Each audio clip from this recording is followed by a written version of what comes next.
Assalamualaikum dan salam sejahtera.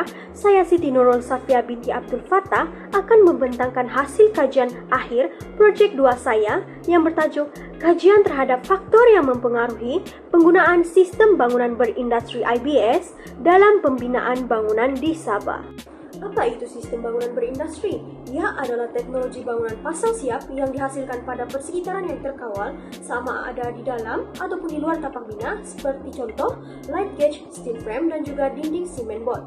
Terdapat beberapa senario berkaitan IBS di Sabah, antaranya adalah pada tahun 2018 sebanyak 109 buah sekolah dinaik taraf menggunakan sistem IBS kerana kualitinya yang baik, dan pada tahun 2024 projek terkini Rumah Mesra Rakyat, iaitu projek Kerajaan Sabah Maju Jaya, juga menggunakan sistem IBS kerana menjimatkan tempoh masa.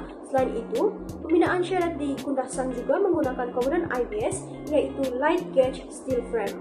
Ini adalah pernyataan masalah dan objektif kajian kami. Di Semenanjung Malaysia, penggunaan sistem IBS masih lagi pada tahap rendah, iaitu sekitar 20%.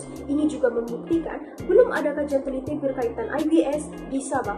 Berdasarkan kajian terdahulu, terdapat beberapa faktor sistem IBS tidak meluas di Malaysia, antaranya pekerja binaan kurang mahir, pekerja binaan tiada pengetahuan tentang IBS, kurang bekalan bahan, dan juga kontraktor dan pekerja binaan sudah terbiasa dengan kaedah konvensional. Terdapat 3 objektif dalam kajian ini, antaranya mengenal pasti persepsi komuniti, mengenal pasti pengetahuan dan kemahiran komuniti, serta mengenal pasti kesesuaian teknologi IBS dalam pembinaan bangunan di Sabah. Dalam data borang kajian kami perolehi, yaitu seramai 182 orang responden, untuk soalan bahagian persepsi, rata-rata mereka bersetuju bahawa sistem IBS ini sangat penting dalam pembinaan kerana menjimatkan kos, tenaga kerja, dan juga tempoh masa.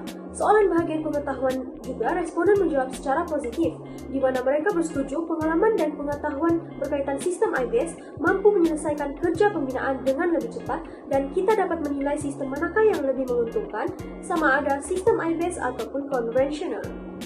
Beralih kepada soalan bahagian kemahiran, responden yang terlibat dalam pembinaan tidak pasti bahawa pekerja sedia ada ini mahir memahami, menginterpretasikan lukisan teknikal dan juga komponen pemasangan IBS ataupun tidak.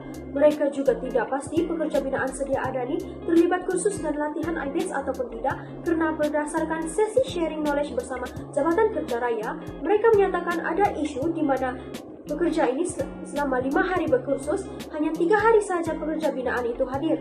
Namun, bagi kursus dan latihan yang disediakan pula, responden bersetuju bahawa ia sangat sesuai dengan penggunaan teknologi terkini.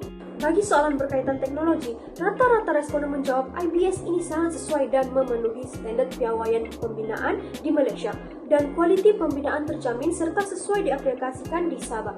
Namun, mereka masih ragu-ragu keselamatan sistem teknologi IBS ini selamat ataupun tidak, kerana Sabah pernah mengalami bencana alam gempa bumi dan dikhawatiri bangunan sistem IBS ini tidak kukuh.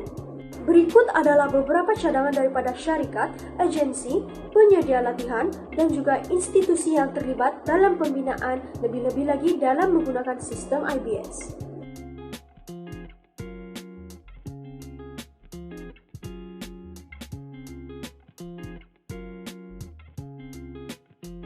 Setelah melaksanakan beberapa sesi temu bual dan perkongsian ilmu bersama beberapa syarikat dan agensi, ini adalah cadangan kami dalam meluaskan lagi sistem IBS di Sabah.